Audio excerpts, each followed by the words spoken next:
তো আজকে আলোক সমানুতার কয়েকটা রাশি, আলোক সমানুতা সম্পর্কিত কয়েকটা বিষয়, এই বিষয়গুলো নিয়ে আমি আজকে আলোচনা করব। তো এই লেকচারে আমি হচ্ছে এনানসিওমার এবং ডায়াস্ট্রিওমার এই দুটো বিষয় সম্পর্কে আলোচনা করব। ওকে, তো প্রথমে শুরু করা যাক এনানসিওমার দিয়ে শুরু করা যাক যে এনানসিওমারটা কি। আমি লিখবো এনানসিওমার, এনানসিওমার,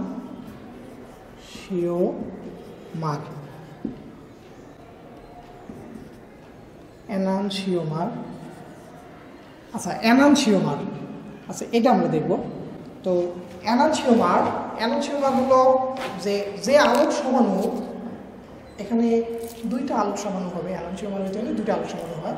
তো আলোক সমাণুর একটা আলোক সমাণুর আর একটা দর্পণ প্রতিবিম্ব, একটা যৌগের যদি আমরা দর্পণে দেখি, আয়নায় দেখি, তাহলে যে যৌগটা তৈরি হয় এইগুলো এরা হলো যে পরস্পরের এনানসিওমার, যে আলোক সমাণুদ্বয় যে পরস্পরের দর্পণ প্রতিবিম্ব এবং একটা সমাণু যদি ঘড়ির কাঁটার দিকে আবর্তন করে আর একটা যদি ঘড়ির কাঁটার দিকে বিপরীত দিকে আবর্তন করে, তো এই যে দুইটা, এরা দুইটা পরস্পরের এনানসিওমার। আসলে আমরা একটা উদাহরণ দেখব, তারপরে আমি এই বিষয়টাকে আরও ক্লিয়ার করার চেষ্টা করব। তো এখানে আমি ওই ল্যাকটিক অ্যাসিড আগের উদাহরণ থেকেই আমি দেখব যে COH COOH CH3, তো এটার দর্পণ প্রতিবিম্ব, এটাকে যদি আমরা দর্পণের সাহায্যে দেখি তাহলে এখানে COOH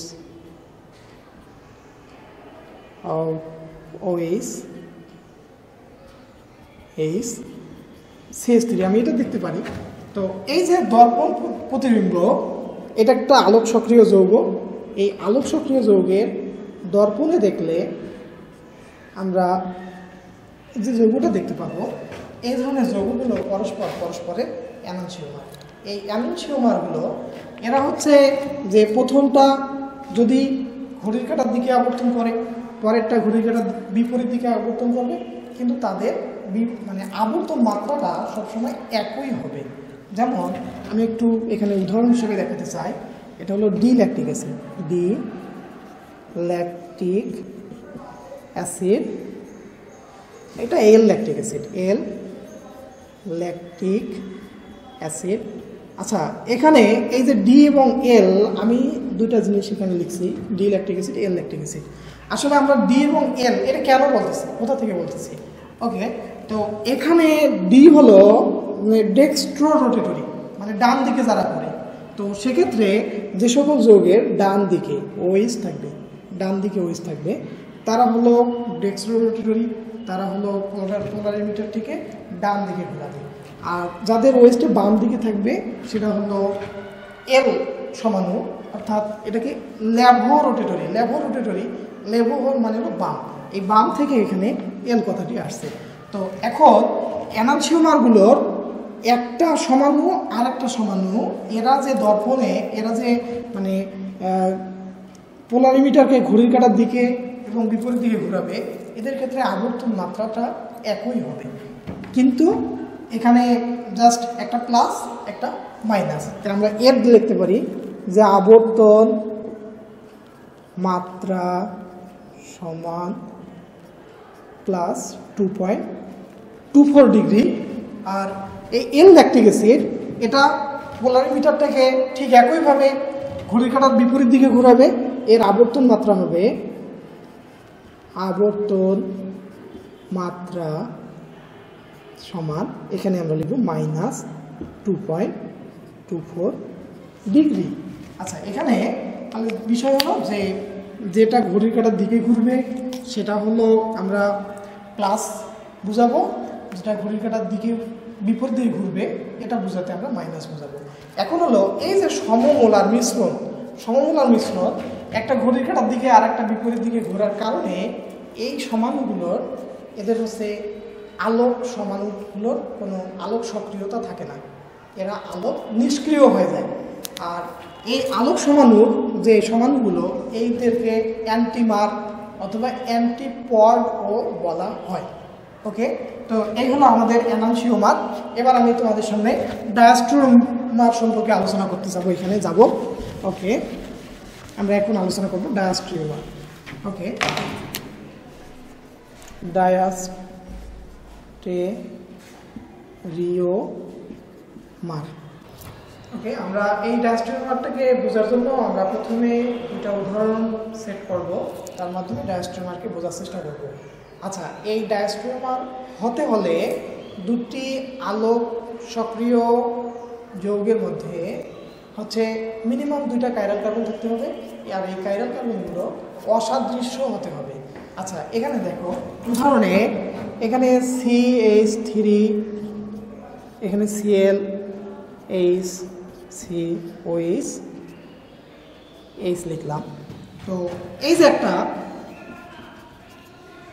আলোক সক্রিয় যৌগ, এর মধ্যে দুইটা কাইরাল কার্বন আছে। এটা হচ্ছে ডায়াস্টেরিওমারের প্রথম সূত্র হলো দুইটা, মিনিমাম দুইটা, বেশি থাকতে পারে, কাইরাল কার্বন থাকতে হবে। এরপরে এই কাইরাল কার্বনগুলো অসদৃশ্য হতে হবে। কেমন? যে এই কার্বনে ক্লোরিন আছে, হাইড্রোজেন আছে, মিথাইল আছে, আর এই কার্বনে কার্বন, হাইড্রোজেন, OH, মিথাইল। তো এখানে দেখো এই ক্লোরিন আর OH এগুলো কি দুইটা আলাদা আলাদা, অর্থাৎ এই কার্বন দুইটা অসদৃশ্য। এই অসদৃশ্য কার্বনযুক্ত দুইটা কাইরাল কার্বনযুক্ত যৌগের আমরা যদি এগুলোর মানে সমানতাগুলো দেখি, এখানে যেহেতু দুইটা কাইরাল কার্বন আছে, তো এখান থেকে আমরা টোটাল আলোক সমানুতা পাবো 4টা, 2 টু দি পাওয়ার n সংখ্যক। ওকে, এটাকে এখানে লিখলাম CH3। তাহলে এখানে আমরা অলরেডি দুইটা সমাণু পেলাম, আর দুইটা হতে পারে এরকম CH3। আসলে আমরা এগুলোকে জাস্ট এই গ্রুপগুলোকে এখানে কম বেশি করে লিখলেই আমরা এদের সমাণুগুলো পেয়ে যাব। ধরো এখানে আমি হাইড্রোজেন লিখলাম, ক্লোরিন লিখলাম, আর এখানে হাইড্রোজেন, এখানে OH লিখলাম, CH3। তো এটার যদি আমি দর্পণ প্রতিবিম্ব দেখাই, তাহলে আমরা এখান থেকে দেখতে পাবো CH3, CH, Cl, আর OH এবং H, CH3। আচ্ছা, এখন দেখো যে তাহলে কি হলো, যে একটা আলোক সক্রিয় যৌগ থেকে আমরা 4টা সমানুতা পাইলাম, আলোক সমানুতা পাইলাম।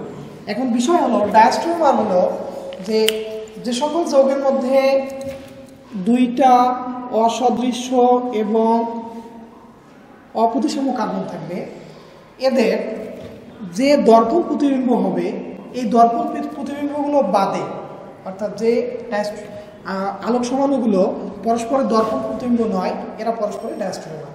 আচ্ছা, এখানে দেখো এইটাকে আমি যদি 1 নম্বর বলি, এটা 2 নম্বর, 1 নম্বর আর 2 নম্বর এই সমাণুগুলো পরস্পরের দর্পণ প্রতিবিম্ব, কিন্তু এখানে 3 নম্বর এবং 4 নম্বর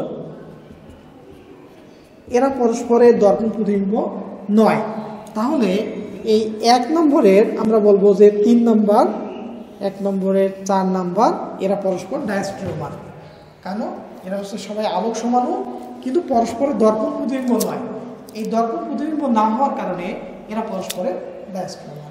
ওকে, ঠিক একইভাবে আমরা বলতে পারবো 2 নম্বরের জন্য 2 এর 3 এবং 4 এরা পরস্পরের ডায়াস্টেরিওমার। আমরা 3 নম্বরের তাহলে এটাকে বলতে পারবো এইভাবে, এটা এটা। আচ্ছা, তাহলে কেন এরা পরস্পরের দর্পণ প্রতিবিম্ব নয়? এটার দর্পণ প্রতিবিম্ব এইটা, কিন্তু এই দুটা নয়। তাহলে এখানে ডায়াস্টেরিওমার এবং এনানথিওমারের মধ্যে ছোট্ট একটা পার্থক্য। ডায়াস্টেরিওমারগুলো একটা আর একটা দর্পণ প্রতিবিম্ব নয়, কিন্তু এনানথিওমারগুলো হলো যে যাদের দর্পণ প্রতিবিম্ব, এই 1 নম্বর আর 2 নম্বর এরা দর্পণ প্রতিবিম্ব। তাহলে 1 ও 2 হলো এনানথিওমার, 2 ও 3 হলো এনানথিওমার, কিন্তু 1 নম্বর, 3 নম্বর, 4 নম্বর এরা দর্পণ প্রতিবিম্ব নয়, এরা হলো ডায়াস্টেরিওমার। 2 নম্বর এর 3, 4 দর্পণ প্রতিবিম্ব নয়, এরা হলো ডায়াস্টেরিওমার। ওকে, তো যাই হোক, আমি এর পরবর্তী লেকচারে হচ্ছে যে মেসো যৌগ, তারপর রেসিমিক মিশ্রণ, এগুলো সম্পর্কে বলার চেষ্টা করব। ধন্যবাদ।